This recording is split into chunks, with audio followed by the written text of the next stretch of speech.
ఎందుకు ఒకప్పుడు మనం కూడా అదే యవ్వనంలో ఉన్నాము కదా. ఈ శరీరం ఎన్ని రోజులు ఉంటుంది యవ్వనంతో?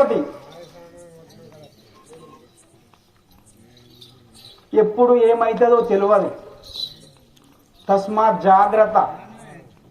పరశురాముడు ఎల్లమ్మని ఎందుకు కొడుతున్నాడు? తన తండ్రి కోసం కొడుతున్నాడు. ఎవ్వరు గాని మన తల్లిదండ్రి మీద చేతు యేసుడు గాని పరశురాముడే కొట్టిండు కదా, మేం కొడితే ఏమైతుంది అనుకోలేరు.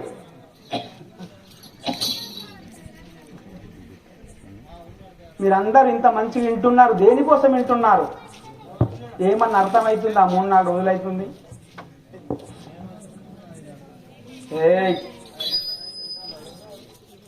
చెరుకు తింటే మనం ఏమి రథం తీస్తున్నాం, తర్వాత పిప్పి నిడిచబెడుతున్నాం. ఇది కూడా అంతే. జీవితం ఒక చరిస్తా. ఇది ఉల్టా అనుకుంటే మనకు కూడా ఉపయోగపడుతుంది.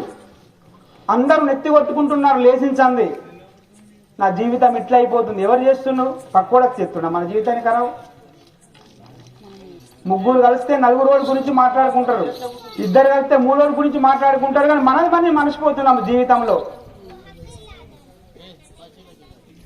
ఎవ్వరు కానీ మన జీవితం గురించి మనమే ఆలోచించుకోవాలి, వేడోడి మీద పడద్దు. ఇవాళ రేపు అత్త కోడలు 2 కూసులాడుకొని అత్త పోయి కోడల గురించి వేరేళ్ళు ఇంట్లో చెప్తుంది, కోడలు అత్త గురించి చెప్తుంది బయటకు. మన ఇల్లు మనమే తీసుకుంటున్నాం పరువు, వేరే వాళ్ళు తీస్తలేరు. అత్త ఏడికెళ్ళొచ్చింది, కోడలు ఏడికెళ్ళొచ్చింది. ఇవాళ కోడలు రేపు అత్త. కొడుకు ఎవరు? తల్లిదండ్రి కూడా 2 కొడుకులు ఉంటే మంచిగా ఒక రకంగా చూడద్దు. దయచేసి చెప్తున్నాను అందరికీ. ఎందుకంటే ఒక్కొని మంచిగా చూసి ఒక్కొని చెడు చేస్తే అందులో విభేదాలు కుటుంబం నాశనం అవుతుంది. ఒక్క ఇసడు భూమి కోసం 2 అన్నదమ్ములు ఎంపుకుంటున్నారు.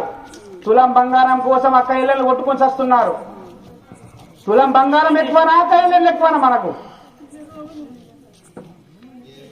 తులం బంగారం సంపాదించచ్చు ఏమన్నా చేసి. అక్క ఇళ్ళను దూరం అయితే సంపాదిస్తామా? అన్నదమ్ముడు దూరం అయితే సంపాదిస్తామా? దయచేసి, ఎందుకంటే మీరు ఇంత మంచిగా వింటున్నారు.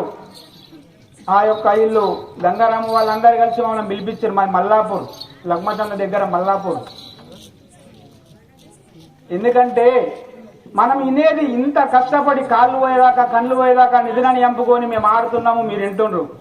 దయచేసి తల్లిదండ్రుల్ని డబ్బు కోసము అందరూ అనాథాశ్రమాలలో తల్లిదండ్రులు వేసి ఎటో లండన్ అమెరికా పోతున్నారు. వాళ్ళతోటి ఫోన్ మాట్లాడేందుకు కూడా వీళ్ళకి టైం సరిపోతలేదు. డబ్బు ఏంది? జీవించేందుకు డబ్బు అవసరం. సంపాదించుకోగా ఎవరు అద్దంటలేరు. 24 గంటలు టైం ఉంటుంది, ఎంతనే సంపాదించుకోవచ్చు. మనం నీకు అన్న తల్లిదండ్రులు ఉంటేనే మనం మీ భూమి మీదకి వచ్చినాం. వాళ్ళు లేకపోతే మనం రాలేము కదా.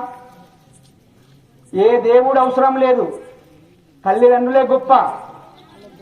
తల్లిదండ్రుల తర్వాత గురువు తర్వాతనే భగవంతుడు. మనకు దారి నడవాలంటే ఎవరు చూపెడతారు?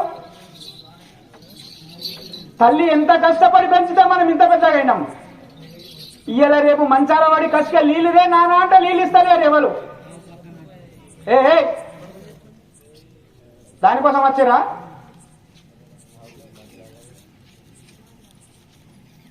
దయచేసి అందరికీ నేను నమస్కారం చేస్తున్నాను. ఎందుకంటే మేము ఆడిన దానికి ఎవరన్నా మారితే బాగుంటుందన్న ఆశ, అంతే. జై రేణుకా మాతా, నాయనా